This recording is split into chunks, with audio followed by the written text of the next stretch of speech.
feeling that you are deserving is actually coming from a place of confidence and knowing. So today, let's talk about where confidence comes from and how you can elicit that no matter what. Let's go. Welcome to Phoenix Rising, a superior podcast for all of your transformative tools for personal and spiritual growth. Let's go get that nugget. Hey guys, it's Jen Mack, Lady of the Mind. Welcome to today's episode where I hope I am finding you with a sense of deserving. If you don't have a sense of deserving, then it is my intention that in today's episode, I give you just one nugget of inspiration towards your transformation. So I did a talk yesterday, and it was a virtual talk, and we had a couple of questions afterwards. And one of the gals afterwards asked about how do you basically find the feeling of being deserving in your job, where she was feeling kind of like a phony and not feeling like she was deserving of this position that she was in. And when we take this whole thing apart and we look at what deserving is, it is basically a sense of self-esteem and confidence and self-worth. And my belief about that is, as we are acquiring beliefs in our life from other people, our parents, our siblings, teachers, classmates, boss, coworkers, the media, and we compare ourselves, or we're told flat out that we're not good enough in some way or another by people who we hold some light to. So if you grew up in your household did not give you that nurturing love and help you to build that confidence, and you were told things that you were not good enough in some way, or certainly indicated that, and you believed that, well, then that truth rides with you for a really long period of time until, actually, it's not about how long, it's until you change it. This is the power of beliefs. And I stand so firm in how we believe, where we get the belief from, and how we challenge that. But my whole goal and the things that I love to work on are the psychology of the beliefs, but also the energy work, which is at the basis of that belief. But anyway, so when you're looking for this area of confidence, the first things, the way I do it is I look at this foundation that I'm standing on. So when we're talking about a career or a job or some sort of a position, and you're feeling like you just don't deserve to be in that space, there's a couple of places to look. One is this a natural talent of yours that comes so naturally that work is so easy? And then you think, it should be hard. It should be hard to make money, or being a manager or a boss or an owner or a CEO or CFO or whatever should be difficult. Well, that's a belief, is that thing equals difficulty, and therefore this thing is easy, so I must be doing something wrong. Well, when we're looking at the foundation of how we build confidence, it is all about the foundation that we're standing on in the physical. So starting there, meaning, do I have a talent for this thing? Do whatever I'm at, whatever position I'm in, do I have a talent? Is there a natural talent here? Am I a natural born leader? Am I naturally organized? Am I naturally good with words or good with technology? Or, is that a natural skill or ability, a natural talent? The next is, and if the answer is yes, well, then you're doing it right. Are there other people that don't have that? Well, yes, of course. Then it's the skills. Do I have the skill to do this job? Now, what's the difference between a talent and a skill? Well, to me, a talent is something that you're really good at naturally. That's how I like to view talent. A skill is something that you can learn how to do, and it can become natural or can become easy. But it's a skill, doesn't necessarily mean that you're good at it, but you can do it. And it's a skill that's learned. The third part to this that makes this nice, full, rounded area of confidence and foundation, what I believe, is that if you're interested in it, and you have a skill and you have a talent in this particular area, then that, to me, it creates this full circle of an ability, an area of confidence. So if you take me, for example, I have this natural skill and ability to take complex subjects and break them down into simple terms and or use analogies. To me, that is a talent. That is a natural thing. I didn't learn that from somewhere. I didn't take a college course on that. It's just a natural ability that I read something that's difficult, some weird concept about something, and then I all of a sudden have this idea about turning that something into an analogy to help people understand that concept. So that to me is a talent. The skill might be, how do I use that now? How do I take this talent and turn it into a skill and utilize it in some way? So that could be, I'm writing a book, or I'm on a public speaking, I have a podcast, I do a blog, any one of these things that would help to take that talent and do something with it. And the third part is having an interest in it. Yes, I have an interest in coaching and speaking and talking and teaching. These are the things that I do. And these are the things that I do I love. And so now this creates this area of confidence. So any one of those pieces is missing. You might have confidence in, like I have a skill, and I don't know if a talent, but I have a skill in doing laundry. It's not such an area of interest. I mean, it's fine. I do it. I don't want to make a job out of it. But you take something like this, and I build more confidence because of those three things in the foundation. So in a long-winded explanation, I feel like if you have an area in your life that you are not feeling confident, is to ask yourself those questions. Do I have a natural skill in this position? If we're talking about a career, do I have a natural skill in this position? Yes or no? And I'm sorry, a natural talent. Do I have a natural talent in this position? Am I a leader? Am I organized? Am I good with words? Am I good with technology? Am I good socially? Am I good whatever? So whatever the thing is, whatever the job entails, then it is, do I have skills in this? You take like Cameron, our youngest, 15 years old, he has natural leadership abilities, but he's not quite skilled in it yet. He definitely will make decisions. He'll take charge of things, but he doesn't have quite the skill and the communication and how to influence the people around him. He's kind of bossy, or can be bossy. He doesn't listen. He's very interruptive. So you can tell that leadership talent is in there, but he still needs to hone the skill. And then eventually will apply that somewhere in his life in an area of interest, hopefully. So if you break this down and you say, okay, I have this natural ability. Okay, well now do I have the skills to do that thing effectively? Am I good at it? Am I effective? Do I listen to the people around me? Am I can be good. Like here, I'm really good at talking, but am I effective at listening? Am I effective in the whole way of communication? And then am I interested in it? Is this a job that you like? Do you get your needs met, your physical needs met, but also your financial needs and your relationship needs? And we have more than just one need when it comes to a job, and it would be nice to fulfill all of those things.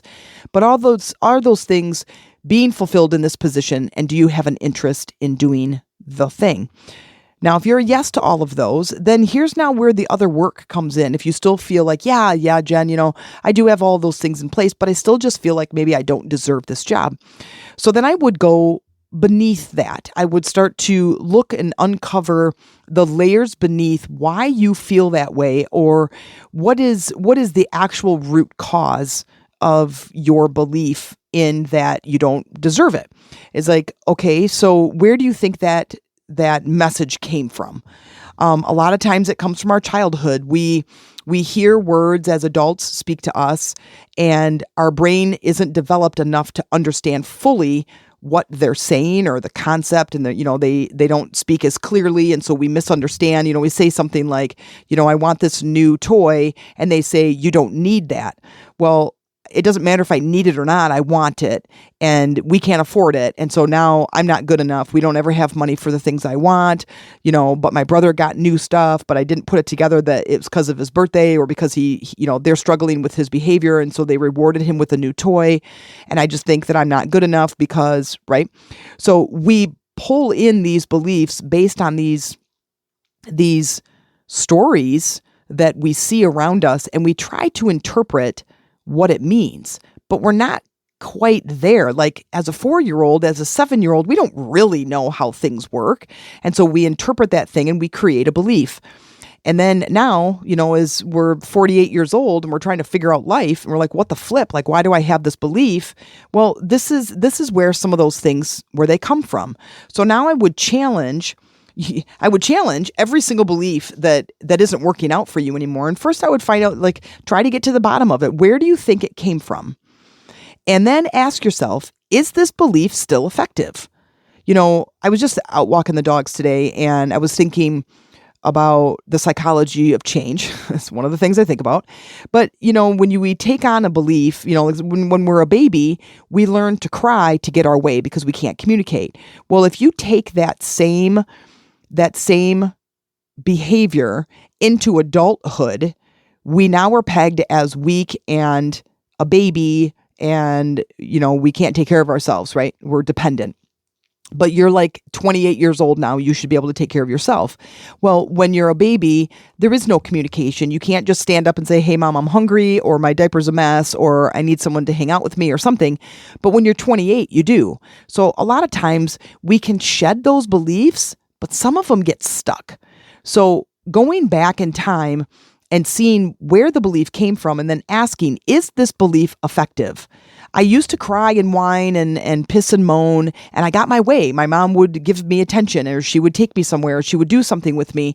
But now as I'm an adult, my partner doesn't want to do that. If I cry and whine, she looks at me and she's like, what are you doing? Like, get up, like pull yourself together, right? It doesn't have that same response that you get when you're 4, okay? So you ask yourself, is this the response I want? Is this the kind of life I want to live from this perspective? Does this belief still work?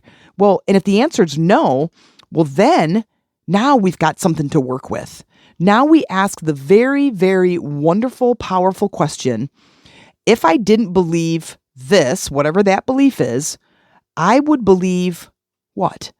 Spend a lot of time there thinking and asking yourself, if I didn't have the belief that I wasn't deserving, I would believe what? That I was confident, that I was deserving. And you have to ask it that way. Don't just say, what's the opposite of deserving? I would feel good about myself no matter what. I would love myself no matter what. I feel strong and confident in this job, and I'm awesome at it, and I'm a top selection. Okay. But asking yourself in that way allows your brain to really fill in the blank. If that wasn't there, what would be there? If I didn't feel that I was not deserving, what would I feel? And typically, you're going to come up with something that is like confidence or knowing or strength or I am good enough or something like that. Then now we're going to create. Now you have something to start building. So now you take that thing and you start feeding those new words, the new vocabulary of a person who is deserving, a person who is confident. If it's confidence that you're after, now do this. You see that confident person and you say, how are they standing? And you can mimic their stance. That's changing the physiology that helps to change the psychology of how we're thinking. If I'm laying around in the fetal position, about an hour in, I'm probably going to feel pretty bad or tired or slow or sluggish. But if I start to stand up and I start to stretch my body and open my chest and make my body large, put a big smile on my face, I'm now going to feel very different. That is using your physiology to change your emotional state. If you are feeling that you're not confident or you're not deserving, look at how you're standing. Look at how you're speaking. And I mean, do you use full, clear, loud to hear words when you're talking? I'm very intense and very passionate about my subject. Nobody is going to meet with me and go, yeah, she doesn't have a lot of confidence. I am the epitome of confidence. I stand up tall. I have a loud voice. I carry myself with strength. I move quickly, and I have the air of confidence about me. Now, when I'm trying to be a little bit softer, like in a coaching where somebody is really going through something, I'm not going to have that same tone because I want to bring the energy down a little bit. So we're using our voice and our bodies all to help regulate our emotional state, but also to give off the emotional state that we want to. So when I do a guided meditation, I don't use the same voice. But if I want to be confident, if I want to be influential, if I want to be heard, this is the voice I use. It's strong, it's direct, it's clear and concise. Okay? So these are things that you can start to do to start creating more confidence. Instead of waiting for something out in the environment to change or someone out in the environment to tell you differently, this is where you start creating it. Using the world as your canvas. Using this outer experience to go, I want to do something a little bit different. And so I want to see something different. And then I'm going to do something different. And I'm going to think a different way, thus creating a different emotional state that then allows me to bring towards me different circumstances, situations, people, opportunities, right? If the living room doesn't look that great, I'm going to change it. I'm going to do something. I'm going to move furniture around, or I'm going to clean it, or I'm going to get rid of stuff, or I'm going to get new things. This is how life is. If there is something in your life that isn't working, ask yourself, do I have the skill? Do I have the talent? Do I have the interest? Do I need to learn something? If any of those answers are a no, then that's where change can happen. This is about self-reflection. Because remember, I'm always saying it isn't out there. The answer is never out there. The answer is in here. But we have to ask those questions. We have to ask ourselves, do I have the skill in this area? Do I have the talent? But if I don't have the interest, well, it doesn't matter if you're going to do the talent or the skill, because you're just not going to carry it through. Okay? If you are in a talentless job that doesn't elicit your strengths and skills and talents and interest, you're probably in the wrong job. But if you love it, but you just need to get better at it, you're going to elicit confidence soon. That is the foundation that you stand on. But if the answer is no, somewhere in there you don't have the skill, you don't have the talent, or you don't have the interest, you might want to start changing that. You can go get some education. You can start applying yourself differently. You can learn something new. You can start practicing. You can start looking at it a little bit differently to try to get a yes out of any one of those three areas. But it's really important for us to kind of break the whole thing down and understand where confidence comes from, where deserving comes from, and then how we can start creating the building blocks that put the whole thing together. This is where I just love this so much, because anytime there's a problem in your life, this is where you get to step in and go, okay, now I'm going to work here and I'm going to change something and I'm going to do something a little bit different that gives me a different feedback when, a few days down the road and I'm like, okay, now I'm feeling actually pretty good. I get to the end of the day and I'm like, wow, I got some compliments today, or my boss came in and said I was doing a good job. That's feedback based on how your energy is going out. That is feedback. That is the satellite signal going out and then you tuning in to what's coming back into you and then being aware and awake to see what's coming in, to be able to, oh yeah, that's the feedback I'm getting. That is, it's good or it isn't good. If it's good, then keep going. If it isn't good, then change it. I feel like so many people wait. I would say the majority of people wait over a day and year, waiting for their answer, waiting for someone out there to do something differently so you can feel different in here. That is not the game. You must, listen to what I'm saying, you must feel different on the inside in order to change something on the outside. You must change something on the inside. If you want change, was it Gandhi that said, be the change you want to see in the world? If you want more peace, then you have to elicit more peace. Because as I throw that energy out, I'm going to be attracting more people that are peaceful. And those people that are ready to go can start to elevate higher because I'm at a higher frequency. And if I'm around them and they're ready to go, they're going to elevate too. Now, I know this kind of got off the subject a little bit, as it always does as I get on these little tangents, but if you are in a place where you do not feel confident, asking yourself about those questions that build the foundation of confidence, skills, talents, strengths is another one, and interest. Try to find some yeses. If you have 4 yeses, then you're already there. You just don't think that you're good enough. So now there's a different belief versus the confidence of having the skills and talents. But if you get there and you get those S's when you still don't feel deserving, then let's now look at the energy of the belief. Then you start asking those questions. Where did the belief come from? Is it still working for me? And if you're not feeling a positive, empowered emotion, I would say, no, it's not working for you. And then ask, if I didn't have this belief, what belief would I have? And that's where fun comes in. And maybe you don't get an answer right away. That's okay. Keep asking the question. There's lots of ways to elicit your intuitive mind to help you get those answers. So I hope this finds you well, and I hope that you're doing this homework, because this is where change happens. And I love this kind of change. And so if you're listening and you're feeling that you're not deserving, please do this work. Uncover the little gem that creates the confidence and the deserving in your life in order to start doing it. But it's not going to happen from the outside of you. It must happen on the inside. So keep going, keep looking for those nuggets, and please come to my Lady Rising group on Facebook or my Chakras for Beginners group. Or if you want, send me an email at the meditationroom tc@gmail.com and let me know if there's anything I can do to help you. Thank you for listening. If you liked that episode, please subscribe, like, or write a review. Let me know how that landed with you.